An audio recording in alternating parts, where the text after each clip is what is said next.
पति और पत्नी का तलाक हो गया था। तलाक के बावजूद भी दोनों का कोर्ट में केस चल रहा था और केस 2 साल से चल रहा था, सिर्फ इसी बात को देखते हुए कि उनको 2 बच्चे होते हैं, 2 बेटे होते हैं। पति चाहता था कि दोनों बेटे उसको मिल जाएं और पत्नी चाहती थी कि दोनों बेटे उसको मिल जाएं। दोनों ही बच्चों की कस्टडी लेने के लिए जो भी कोर्ट में तमाम तरह की दलीलें दी जा सकती थीं वो दलीलें दे रहे थे और एक दूसरे को लापरवाह बताने की पूरी कोशिश कर रहे थे, ताकि जज साहब पर ये इम्प्रेशन पड़ जाए कि ये बेकार है और जज साहब उसी हिसाब से वो अपना फ़ैसला सुना दें। जज साहब ने पूरा मामला सुनने के बाद ये फ़ैसला दिया कि दोनों बेटों की जो कस्टडी है वो माँ को दी जाती है। दरअसल माँ ही बच्चों की अच्छे से परवरिश कर सकती है, उनका ख्याल रख सकती है। जबकि पति ने कहा कि ये खुद नौकरी करती है, बच्चों को टाइम नहीं दे पाएगी और मैं पूरे परिवार के साथ रहता हूँ, मेरे परिवार में बहुत सारे लोग हैं, बहुत सारे जने हैं जो इनका ख्याल रख सकते हैं। दोनों ने अपने अपने तरीके से बात की, लेकिन जज ने कहा कि कोई बात नहीं, सिर्फ दोनों बेटों की कस्टडी माँ को ही दी जा रही है और माँ को कस्टडी दे दी जाती है। लगभग 4 या 5 साल बीत जाते हैं। बच्चे ठीक ठाक तरीके से अपनी माँ के साथ रह रहे थे, लेकिन एक दिन दोनों बेटे गायब हो जाते हैं। जैसे गायब होते हैं, उनको ढूंढने की कोशिश की जाती है तो पता चलता है कि उनका तो कत्ल कर दिया गया है। और कत्ल का जब इस खुलासा होता है, खुलासे का कारण जब सामने आता है तो उसको सुन के भी बड़ी हैरानी होती है, साथ ही जो कातिल निकल के आता है उसको सुन के भी बहुत हैरानी होती है। आज कहानी इसी पूरे घटनाक्रम की है, क्यों मियाँ बीवी का तलाक हुआ था और क्यों उन दोनों बच्चों का कत्ल हुआ था। आदाब, नमस्कार, सत श्री अकाल, मैं उस्मान सैफ़ी। आज की जो सच्ची घटना मैं आपको सुनाने जा रहा हूँ, ये सच्ची घटना है हरियाणा प्रदेश का एक शहर है सोनीपत। दरअसल ये उसी की सच्ची घटना है। बात कर रहा हूँ 21 फरवरी 2024 की शाम लगभग 4 या 5 बजे के आसपास। सोनीपत में ही आदर्श नगर एक मोहल्ला है, उसी की एक गली है, गली नंबर 5। वहाँ की रहने वाली एक महिला जिसका नाम रूबी होता है। रूबी फैक्ट्री से काम करके अपने घर पे आई थी और घर आने के बाद जैसे ही दरवाज़ा खोलती है, दरवाज़ा खोलने के बाद बच्चों को आवाज़ लगा रही थी। कभी वंश को आवाज़ लगा रही थी तो कभी वीर को आवाज़ लगा रही थी। वंश बड़ा बेटा होता है जिसकी उम्र लगभग 10 साल के आसपास होती है और वीर छोटा बेटा होता है जिसकी 7 साल के आसपास उम्र होती है। दोनों बच्चे स्कूल से आने के बाद घर पे ही रहते थे या फिर गली में खेला करते थे, लेकिन 21 फरवरी 2024 को दोनों बच्चे दिखाई नहीं दे रहे थे। माँ रूबी परेशान हो जाती है, घर का एक एक कोना देख मारती है। इसके बाद वो सीधा पड़ोसियों के पास जाती है कि क्या तुमने हमारे बच्चों को देखा है। पड़ोसी से ऐसे बच्चों के पास जाती है जिनके साथ वो अक्सर खेला करते थे। पड़ोसी भी मना कर देते हैं, बच्चे भी मना कर देते हैं, साथ ही घर में हर एक कोना ढूंढती है, वहाँ भी बच्चे नहीं मिलते। माँ थोड़ा परेशान हो जाती है। इसके बाद रिश्तेदारों को फ़ोन मिलाती है और रिश्तेदारों के साथ साथ ही वो अपने जो स्कूल में बच्चे जहाँ पढ़ते थे उस स्कूल में फ़ोन मिलाती है। दरअसल मसद मोहल्ला है, मसद मोहल्ले का ही एक गवर्नमेंट स्कूल है। वहाँ की एक मैडम को वो फ़ोन मिलाती है और मैडम को फ़ोन करके कहती है कि आज वंश और वीर दिखाई नहीं दे रहे, स्कूल से वो किस वक्त आए थे। तो मैडम कहती है वो स्कूल से तो निकल चुके हैं। जब स्कूल से भी उनकी सूचना मिलती है कि वो निकल चुके हैं, माँ परेशान हो जाती है। जैसे जैसे वक्त आगे बढ़ रहा था वैसे वैसे रात का पहर भी बढ़ने लगता है और उस माँ की हालत ज़्यादा ख़राब होने लगती है। कुल मिला के उसने आसपास के लोगों को पता चल ही जाता है, रिश्तेदारों को पता चल जाता है, रो रो कर उसका बुरा हाल हो जाता है। पूरी रात वो अपने बच्चों को इधर उधर ढूंढती है, हर संभव कोशिश करती है, लेकिन बच्चे नहीं मिल पाते। अगला दिन यानी कि 22 फरवरी 2024 का वो दिन आ जाता है। सुबह ही जैसे ही दिन निकलता है सीधे जाकर थाने के गेट पर बैठ जाती है। थाना होता है सिविल लाइन थाना, जो कि सोनीपत में होता है। वहाँ गेट पर इंतज़ार कर रही थी कि कब बड़े साहब आएंगे, कब वो अपनी पूरी कहानी बताएगी। वो बताती है कि मेरे 2 बेटे हैं, एक का नाम वंश, दूसरे का नाम वीर है, दोनों ही गायब हो चुके हैं। अपनी बात कहते कहते एसएचओ के सामने रो रही थी। एसएचओ ने पानी पिलाया, कहा कि परेशान मत हो, जो भी बात है इत्मीनान से तसल्ली से बताने की कोशिश करो, हम पूरी कोशिश करेंगे तुम्हारे बच्चों को ढूंढने की। जितना जल्दी हो सकेगा तुम्हारे बच्चे तुम्हारे पास होंगे, तुम बिल्कुल परेशान मत हो, जैसे भी है हमें बताने की कोशिश करो। फिर माँ बात करते करते रो रही थी और बता रही थी। आखिरकार इंस्पेक्टर ने मुकदमा दर्ज किया और दर्ज करने के बाद ये अपहरण की धाराओं में मुकदमा दर्ज कर लेते हैं और उसके बाद फिर पूछा जाता है कि तुम्हें किस पर शक है, क्या लग रहा है। वो बताती है कि साल 2012 में उसकी शादी हुई थी। यही एक मोहल्ला है विकास नगर, वहाँ का रहने वाला राहुल कुमार होता है, उसके साथ शादी होती है। ज़िंदगी कुछ दिन तक तो ठीक चलती है, 2 बच्चे पैदा हो जाते हैं और साल 2017 में उसका तलाक हो जाता है।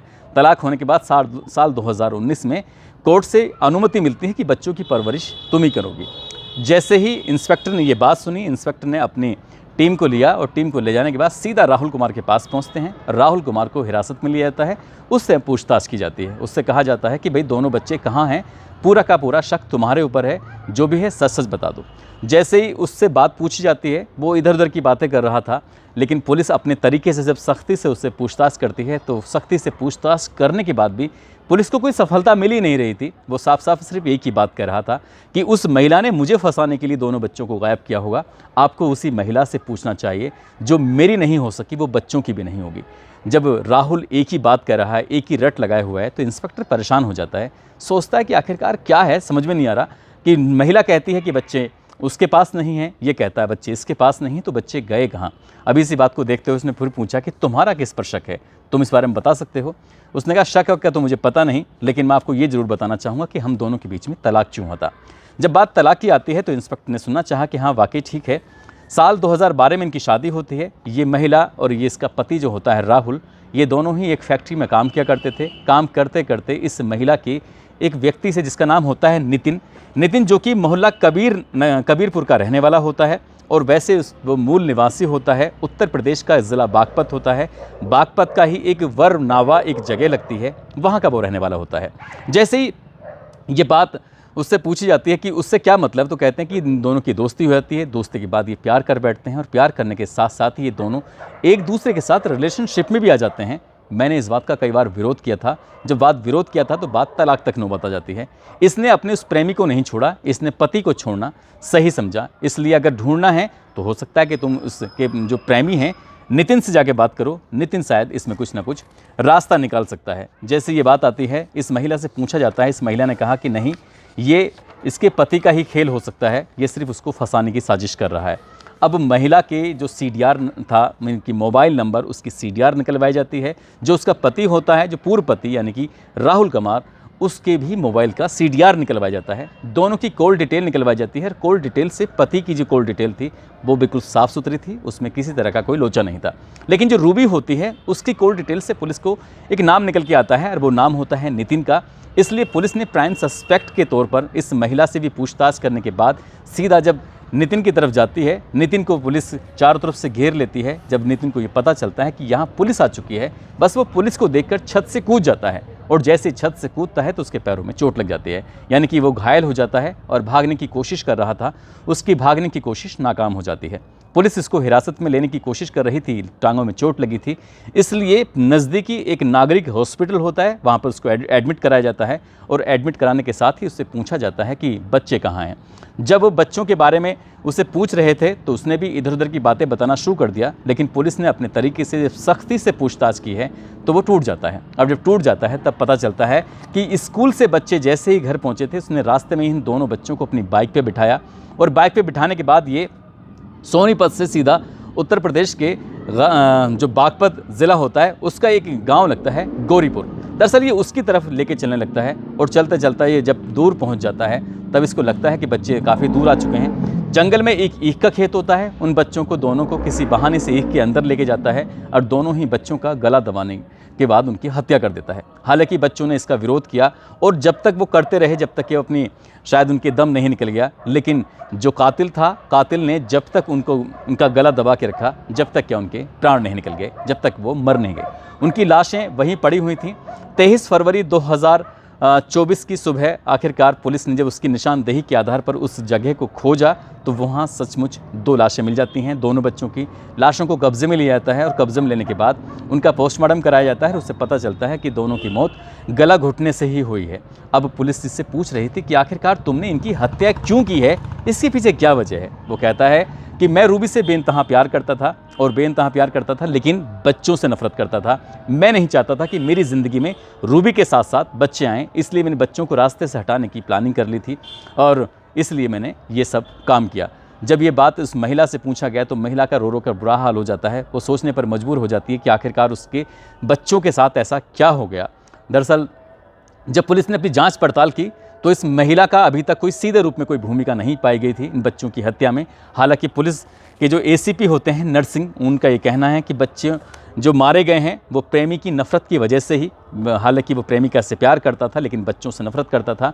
अभी इस प्रेमिका की इस हत्याकांड में कितनी भूमिका है इसकी भी जांच की जा रही है, और जो इसके पति की जो भूमिका है उसकी भी जांच की जा रही है।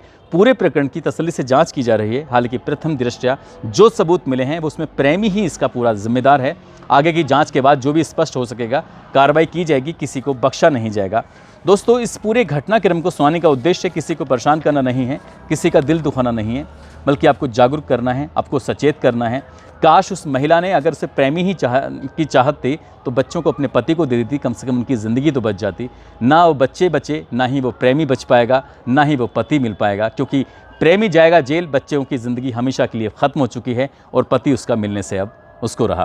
दोस्तों, जाते जाते कुछ लोगों ने नाम लेने की अपील की है, जिसमें अभिषेक कुमार हैं, आनंद कुमार, अली जफ़र खान, पूरन प्रकाश, अंशिका चौरसिया, विनय कुमार, अकमल खान, सरिता जायसवाल, परिधि सिंह, भानु सिंह, केशव चंद, अंचल पांडे, रवि प्रताप यादव, प्रियंका सिंह, ज्योति सिंह, रजनीश सिंह, किशन कुमार, टिंकू कुमार, पिंकी मौर्य। आप सब लोग अपना ख्याल रखें, सुरक्षित रहें। जय हिंद, जय भारत।